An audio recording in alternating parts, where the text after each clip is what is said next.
Hi, so today we will start with the sections of production, which is chapter 6. And so this section will be very close to the consumer choice. We will do some kind of the optimization as we did for the utility maximization for the consumers, but different here is basically we will be basically considering the firms, okay, firm side of the market. Okay. So whenever we have firms in the market,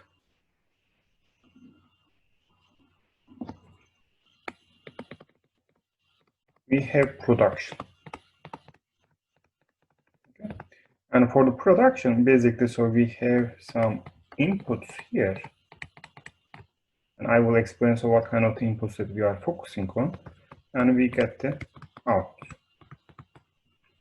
For simplicity, we will have output as a single good. Okay, so there is only one production of one good. And for the inputs, we will consider labor and capital. Here we denote capital with K and the labor with M. Okay, so this production, okay, in fact, mathematically we will represent it as a function. Okay, so it will be the function here, and this function we denote it by function f, and the production, the number of the outputs that's produced, will be a function of the capital that is used and the labor that is used. Okay, so here the capital can be the machines, it can be land. Okay, so if you are doing some kind of agricultural production, or it can be anything like that. Okay, and the labors will be the workers. Okay, so this production function will be represented by function f, and the level of the output we will represent it by q. Okay, so as you can see, we have two different outputs here. Okay, but more importantly, these outputs are different in sense of the flexibility. Okay, what we mean by the flexibility is the following. Okay, a firm can more easily adjust its inputs in the long run. Okay, so we are not explicit about what we mean by the long run or the short run in the short run. But for the short run, we consider the period of time so brief that at least one factor of the production cannot be varied. Okay. In short run, one input cannot be changed. Okay, and in long run, both inputs can be changed. So remember that we have two inputs here. Okay, labor and capital. So if you just think about the labor as the workers, okay, so you can hire or you can fire the workers more easily than buying new machines or getting a new factory or something like that. Okay, because of that, so we assume that so labor can be changed in both short run and in long run, but in the capital can be changed only in the long run. Okay, so which will mean that in short run,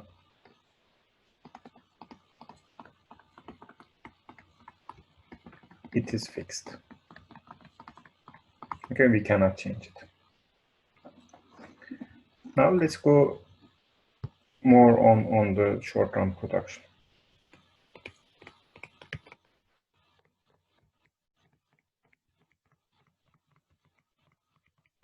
Okay, as we explained just seconds ago, so we assume that capital is a fixed input and labor is a flexible, okay? In other words, variable. It can be changed easily, input in short run. Okay, so as a shorthand notice, so we use SR for the short run.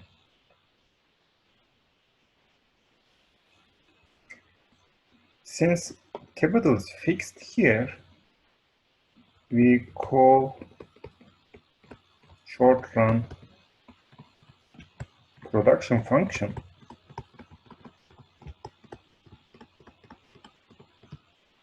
as total product of labor.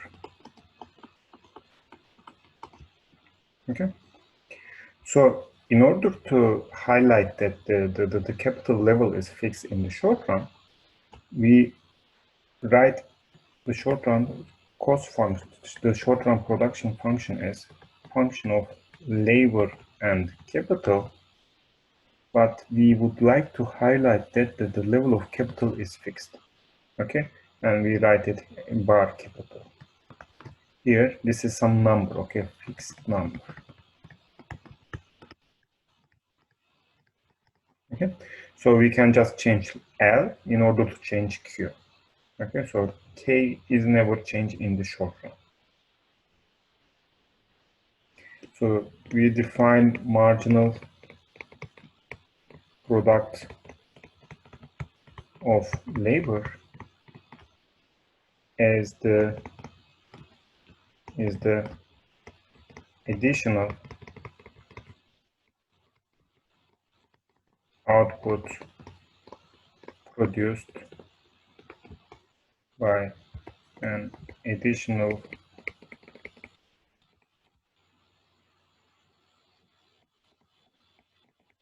unit of labor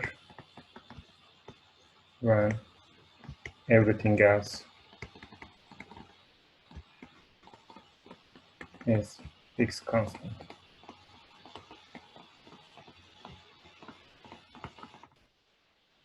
So whenever you see the marginal product of something or marginal utility, so it means that you need to take the derivative of this function. So here the production function with respect to the labor. Okay. So we denote marginal product of labor as MPL. Okay. And it will be the derivative of the production with respect to L. So remember that our production function is denoted by F, and it will be df L K bar dl. Okay. Similarly, the average product of labor is the ratio of output to the amount of labor employed. This is just the average, okay? And we are calculating it as the output divided by labor. Okay, so if you would like to write it as a function, it will be LKF.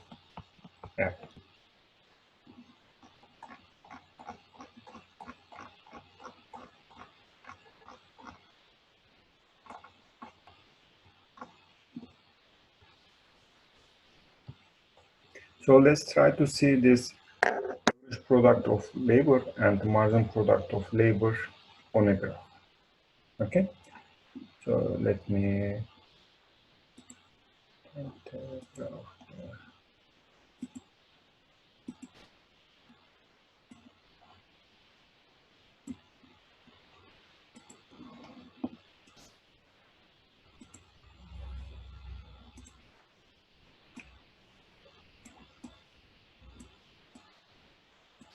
Okay, so I would like to here highlight the average product of labor and average margin product of labor on the graph. Okay, so here this first graph. Okay, this is the production function. In fact, short-run production function. Okay, as you can see here, the production only changes. Okay, with respect to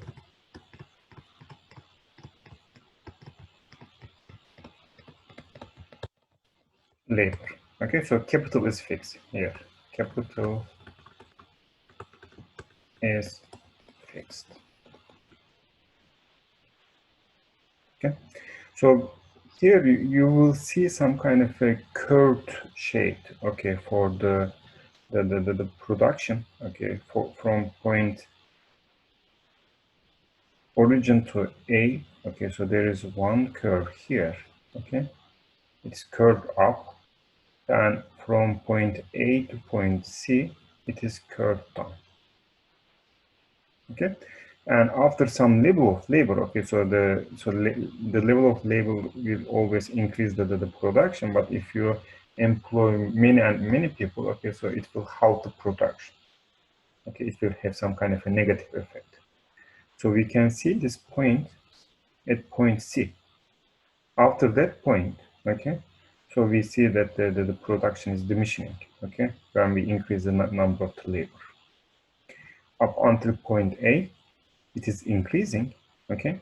Moreover, it is increasing with an increasing rate.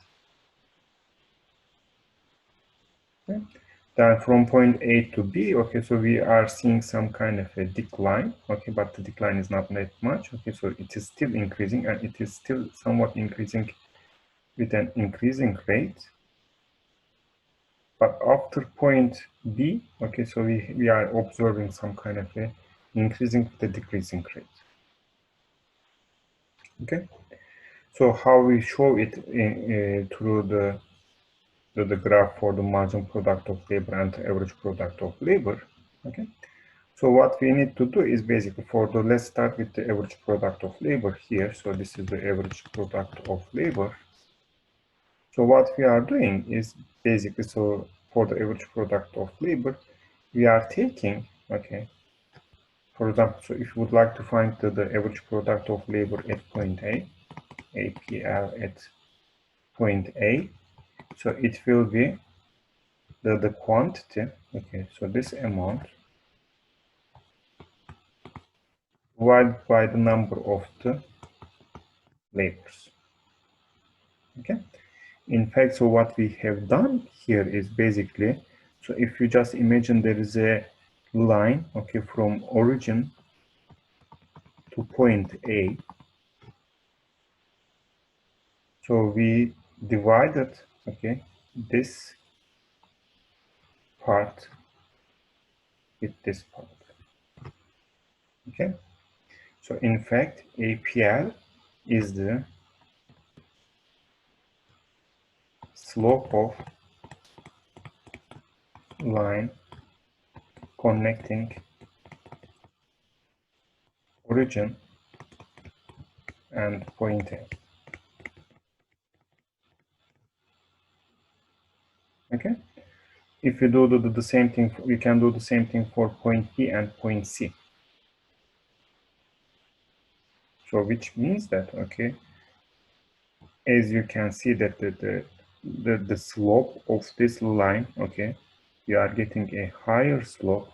Okay, so as we move from this point to this point, this point, this point, up until B, we are getting a higher slope. So which means that the slope of that line increases until point B. Okay. After that, so we observe a curved down shape here. Okay, and it will be corresponding to a decrease in the slope of the line. Okay, the slope at B. Okay, slope at B is greater than slope at C. Okay, and this is the reason why we have this curved down shape, okay, for the average product of labor. So it start increasing, and after point B, where we achieved the maximum slope, okay, then it is starting to declining. Okay. For the average product of, so for the margin product of labor, okay, we also observe an increase. Okay, since the rate of increase here is with the increasing rate, so each additional worker is causing a higher production. Okay, and this additional worker is causing more and more production. Okay, with the increasing rate. So which means that up until point A, okay, so where the shape is curved up until that point, okay, the margin product of labor is increasing. And it is achieving its maximum at point A. After that point, okay, so even the labor, each additional labor is increasing the amount of production, so this rate is decreasing, okay? And the additional value of each labor is, as you can see from point A to C, it is declining. And since after point C, okay, so the labor has a negative effect on the total production,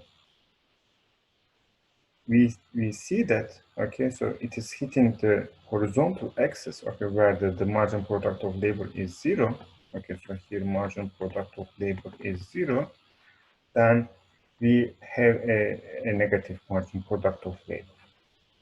So here MPL is max.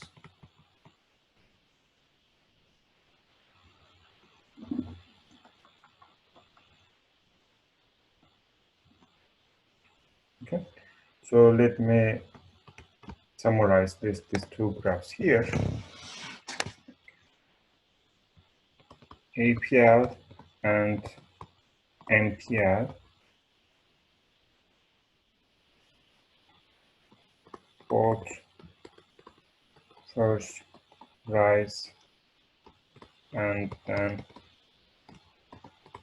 fall as L increases.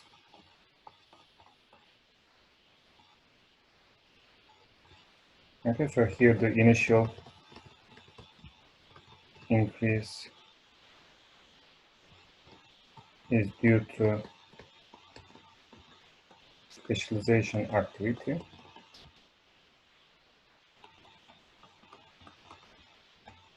Activities, which means that more workers are good. But after that, okay, as the number of workers increases, as the number of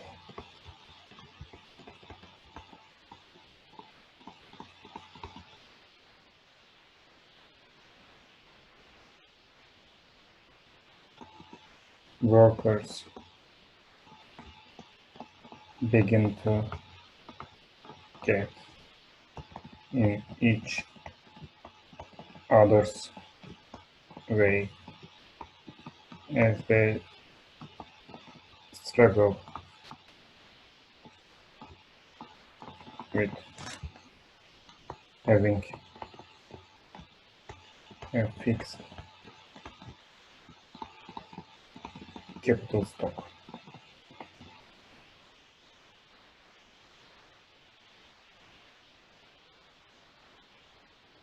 And NPR curve first prove APR curve up, and then it pulls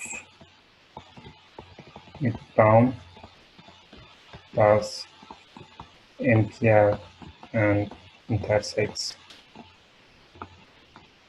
APL at its maximum.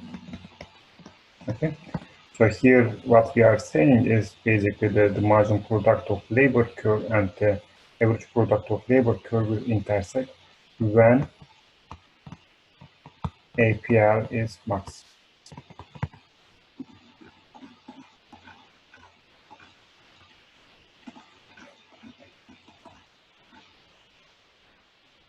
So we will show this, okay? So we will prove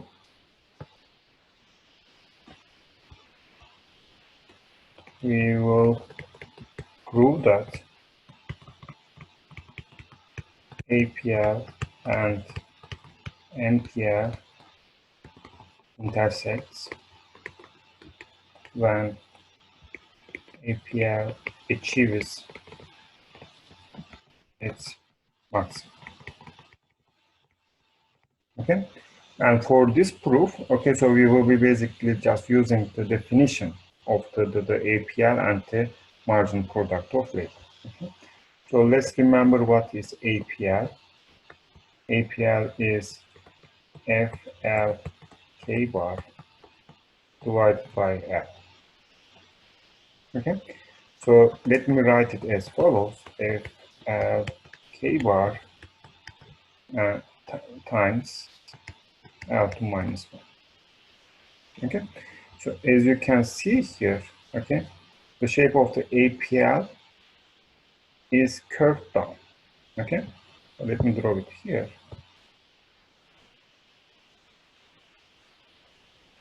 So this is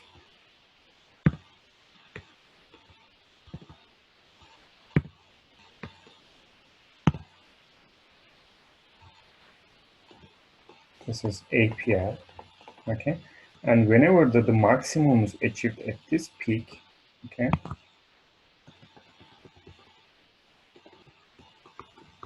where the max achieved, okay, slope is equal to 0. Okay, this follows from your early knowledge of the calculus. Okay, so there is nothing difficult here. Okay, so burada curved down olduğundan dolayı, yani bir tepe o var burada. Bu tepede maksimum achieve ettiği yerde bizim slope'umuz 0. Çünkü buraya tangent olan line bir horizontal line olmuş oluyor. Since we have a peak here, okay, the line which is tangent to the point where we have the peak, okay, is parallel to the horizontal line. Okay, in fact, it's a horizontal line, which means that the slope is 0. So how do you find the slope of a line here? Okay, slope is basically the derivative. Okay, dAPL dL is equal to 0. So we are looking for that point.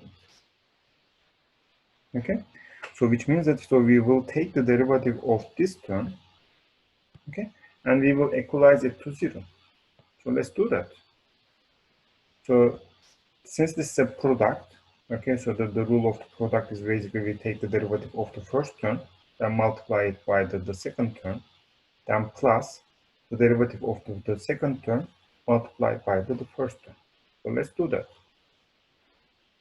Then I'm taking the derivative of with respect to derivative of the first term.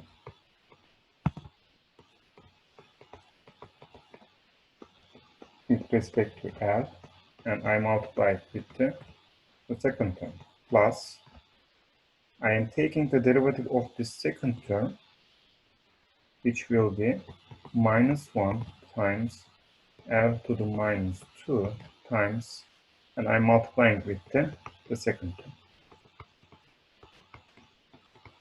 So I know at this point, okay, so this is the L star, okay, at this point the slope is 0, then I have the following, okay. I will take this term to the right hand side. dfl k bar dl times l to the minus 1 is equal to l to the minus 2 fl k bar. I can cancel out this one, and this one will reduce to minus 1. And let me write it clearly. dfl k bar dl is equal to l to the minus 1 times fl k bar. Okay, so as you can see, this is marginal product of labor at point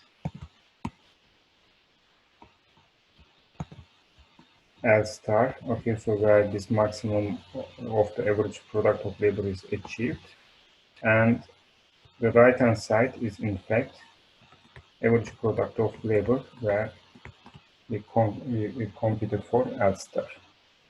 Okay, so we just show that, okay, the margin product of labor and the average product of labor intersects where we achieve the maximum average product of labor.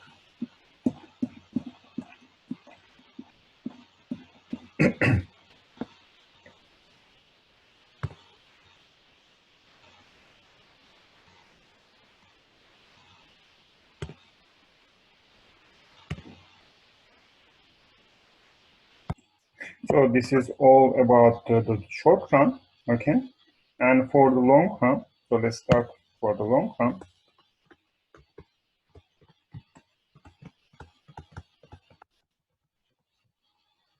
So remember that in the long run, we assume that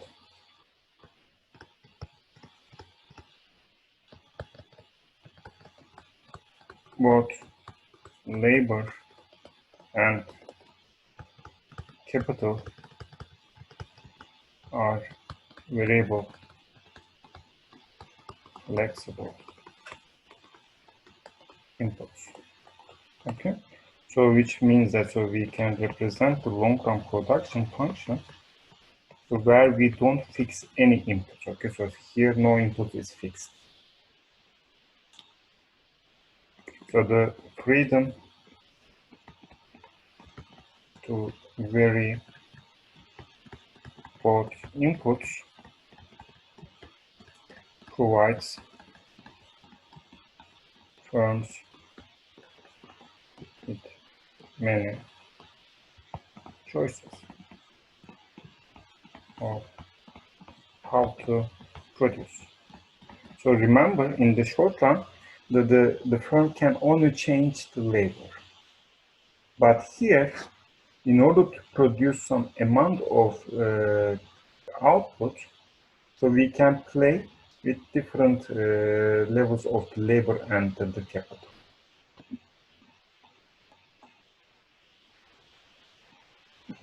Okay, and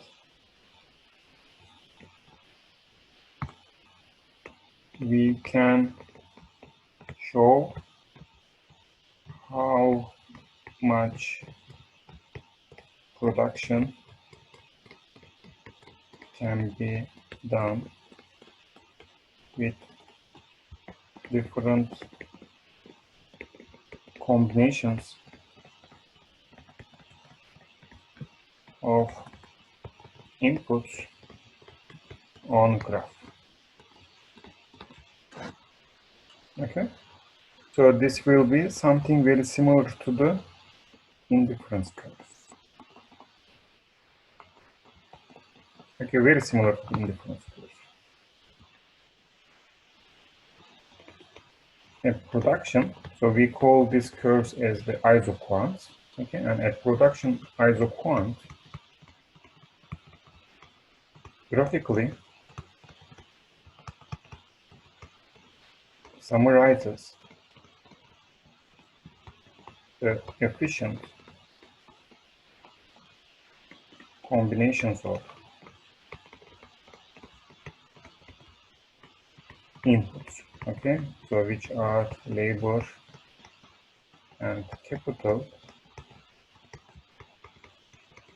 that will produce a specific level of output. Okay, so what we mean here is basically, so we will have a graph here. Okay, on the horizontal axis we will have labor, and on the capital, on the vertical axis we will have capital. And so each corresponding combinations of labor and capital, for example, let's say this is 10 and this is 4. Okay, this will give us the amount of the production. Okay, so this will be, so whatever production function we have, it will be 4 and 10. Okay, so this will basically suppose that this is 5. Okay, and if we have another point, another combination, okay, so where we reduce the number of the capital and where we increase the amount of the labor, okay, 5 and 5. If this is also giving to the same amount of output, okay, then they lie on the same isoquant. Okay, so if you remember the utilities, okay, so the indifference are the set of the points which are giving you the same utility. Here isoquants are the set of the points, okay, the set of the combinations of capital and labor which are giving you the same amount of output. Okay, so we will denote this as the isoquant, okay, which is giving an output of 5. Okay, so we can have another isoquant here, which is giving an output of 11, for example. Okay, it can go like that. Okay, as we have the properties of the indifference curve, so we have the properties of isoquants. So the first one is the farther an isoquant is from the origin, the greater the level of output.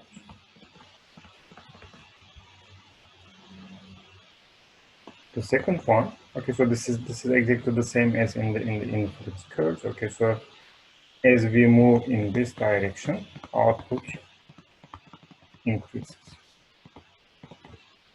The second one is basically saying that isoquants do not cross.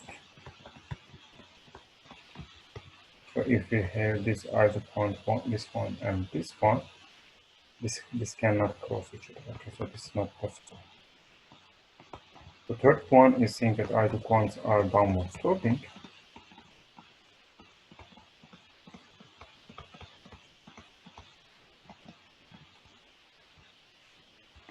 And the last one is isoquants must be thin. Okay, so these are already the same, okay, properties that we have covered for the indifference curves.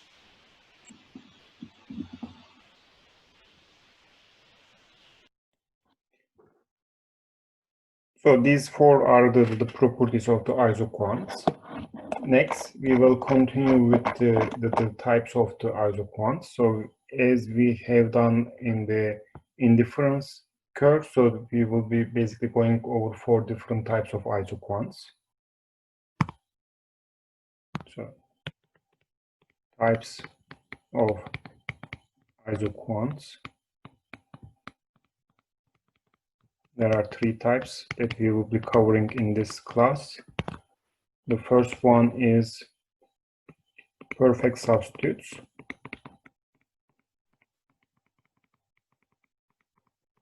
So basically, so in the production function,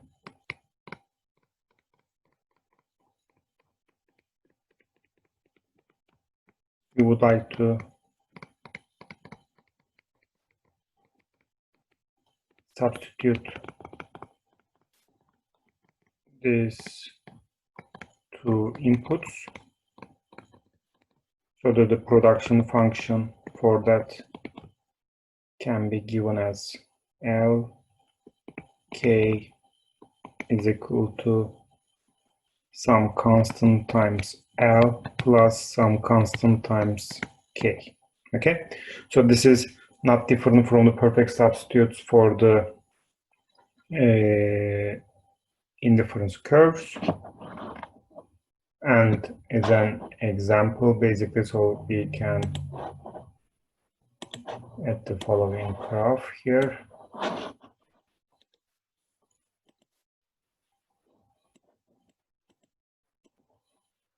So here this graph shows the isoquants for perfect substitutes. Here you can just think about the production for chips, and you can use the potatoes from Maine, okay, or you can use the potatoes from Idaho. So they will be exactly the same. So, but you can just substitute it here. So here this can be L, this can be K. So it doesn't matter, okay.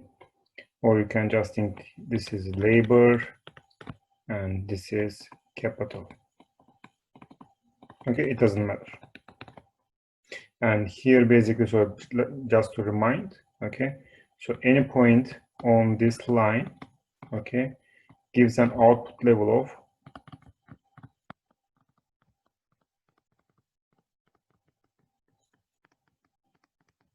3, okay.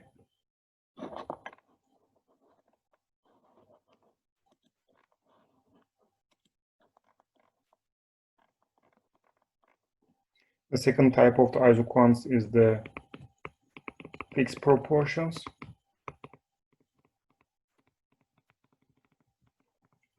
And for the indifference curves,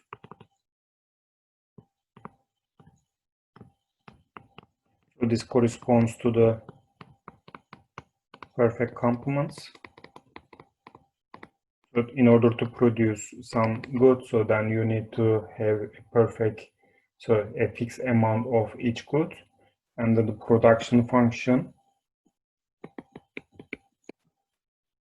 can be Lk is equal to minimum of some constant L and minimum of some constant K.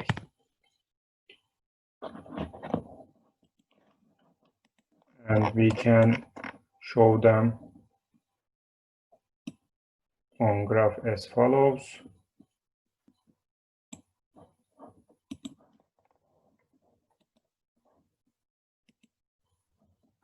Here, this part will be labor, and this part will be capital.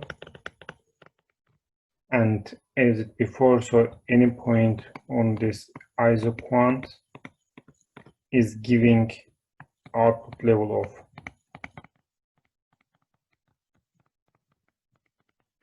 3, and so for this one 2, and the lower one it will be 1. Okay, so here, since this is 45-degree line, then this is a special case. So this is Lk minimum of L and K.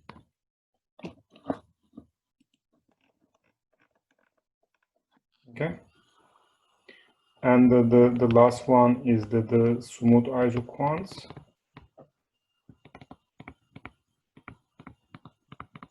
And this will correspond to the Cobb-Douglas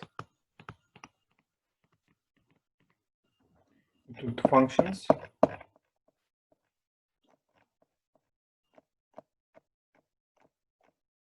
An example can be if Lk is equal to L to the alpha, K to the beta, and there can be some constant A here. And if you would like to draw these isoquants, an example can be as follows. Okay, so this red one will be corresponding to the smooth ones. So this one is the fixed proportions.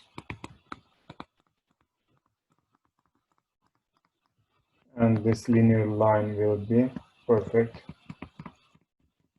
substitutes. So let me repeat it again. So there is no difference between, so mathematically there is no difference between isoquants and the indifference curves. And once you look at the properties of those two, you will see that so they have exactly the same properties. Okay. So let's continue. We will be working on the isoquants well a little more. Okay.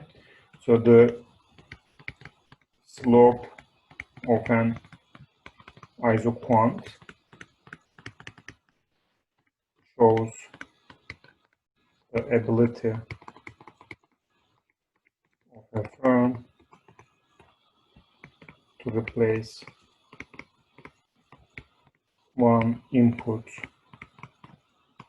with another one. Okay, holding output constant. Okay, so basically this looks like so this is very similar to the slope of indifference curves. Okay, you can see the analogy in a second.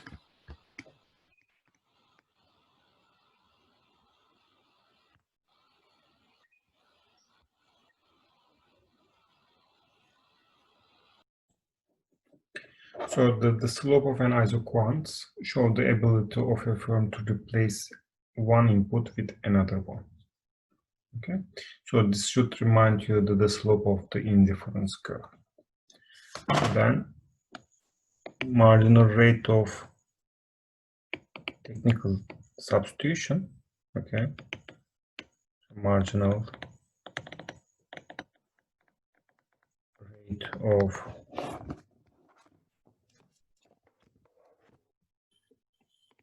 technical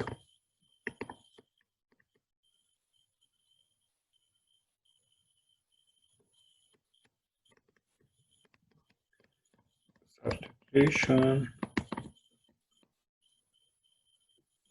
can be defined as the number of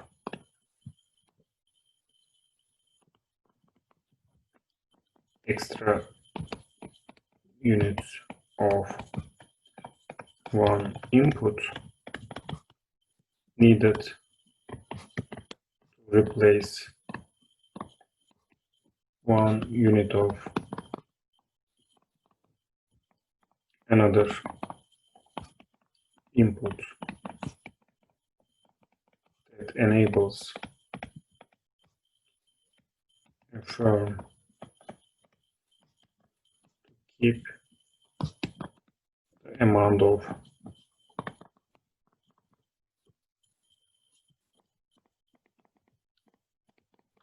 output it produces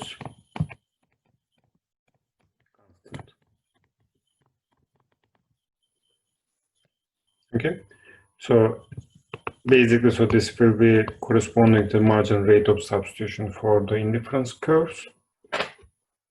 Okay, and MRTS is basically the slope of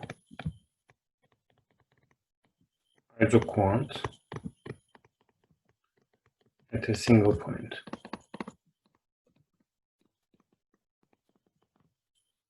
Okay, and we can calculate it. Okay, as follows. It is the ratio of, it's the negative ratio of marginal product of labor divided by marginal product of capital. So just to remind, marginal product of labor is basically the production function, dl, and marginal product of capital is the fk, sorry, kl dk. Okay.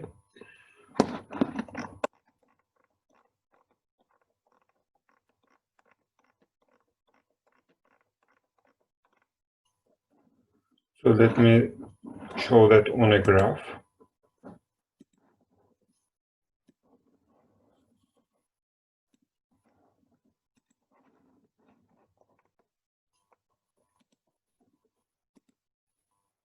So if we have something like this smooth curve, okay, so this is something like the Douglas production function.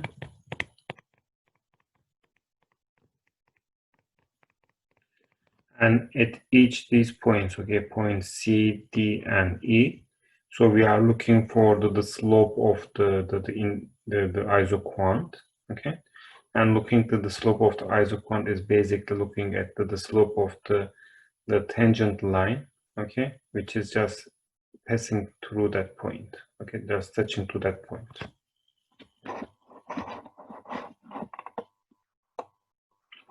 So one last thing that we will do for this chapter is the returns to scales. Okay, so we are given a production function and it is giving us a level of output. Okay, so once we change the production function with the inputs with some factor, okay, so here alphas are some constants. So we may also change the level of the product. Okay, so the relation between, so alpha can be greater than beta, or alpha can be less than beta, or alpha can be just beta. So this relation is basically showing that the return to scale of the production function. This relation shows the returns to scale of production function.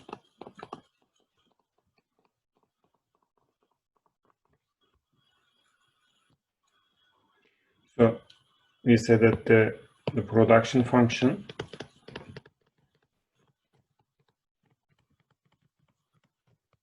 shows or exhibits constant return to scale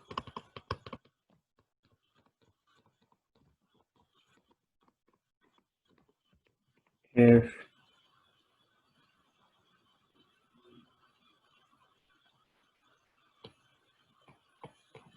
or when a percentage increase in both inputs, okay, so we are increasing them at the same time, is followed by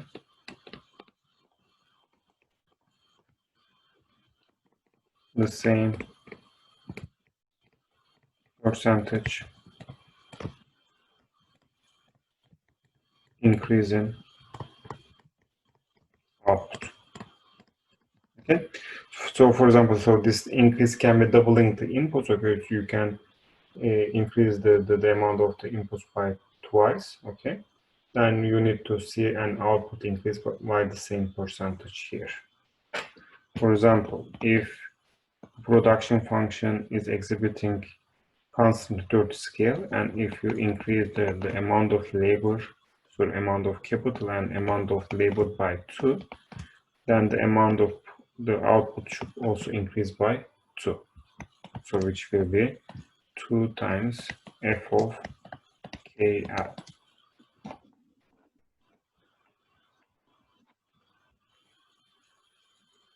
Okay, so a production function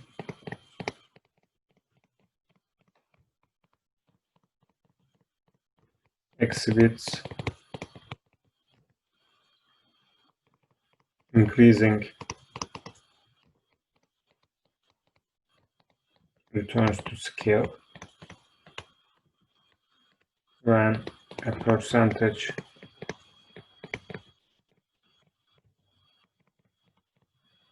increase in inputs followed by a larger percentage increase.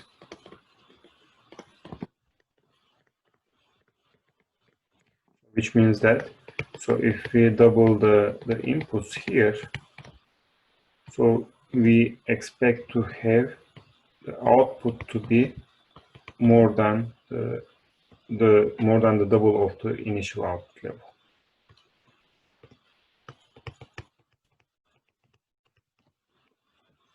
Okay. And finally, a production function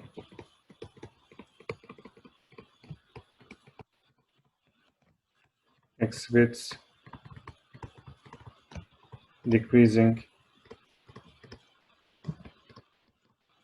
returns to scale when a percentage increase in inputs is followed by a smaller percentage increase. So what we mean here is basically, so if we increase the inputs by 2, okay, then the output should be less than twice the output, twice the initial output level.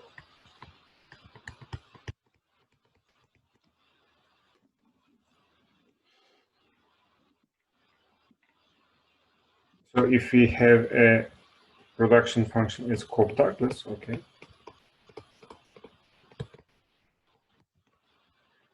let's say that it is given as a times k to the a l to the b. Okay. Then if we increase the input, okay, let's say by a factor of x, okay, that's to say, so we have now xk and xl input, then we wonder whether so this production function is increasing, decreasing, or constant return to scale depending on the values of a and b. So then we can write the production function as follows. So we are just putting this new inputs instead of k and l. Then we have here is xk to the a and xl to the b. Then if we do just a little math here, we will have xa to the ka, xb to lb, and I will just change the positions here. A, xa, xb, ka, lb. Okay, so I can rewrite this as follows: a, ka, lb times x a plus b. Okay, so you can easily see that, okay, so this first three terms is basically the production, okay, with the initial inputs, and I can write it as follows: it is xa plus b times fkl. Okay, so what we have the relation between these two, and as you can see here, the summation of this a and b is determining whether this production function is constant, increasing, or decreasing return to scale. In fact, so if a plus b is equal to 1, then the function is constant return to scale. If a plus b is greater than 1, then it is increasing, returns to scale, and if it is less than 1, it is decreasing, returns to scale. So that is all for chapter 6. So we will continue from here.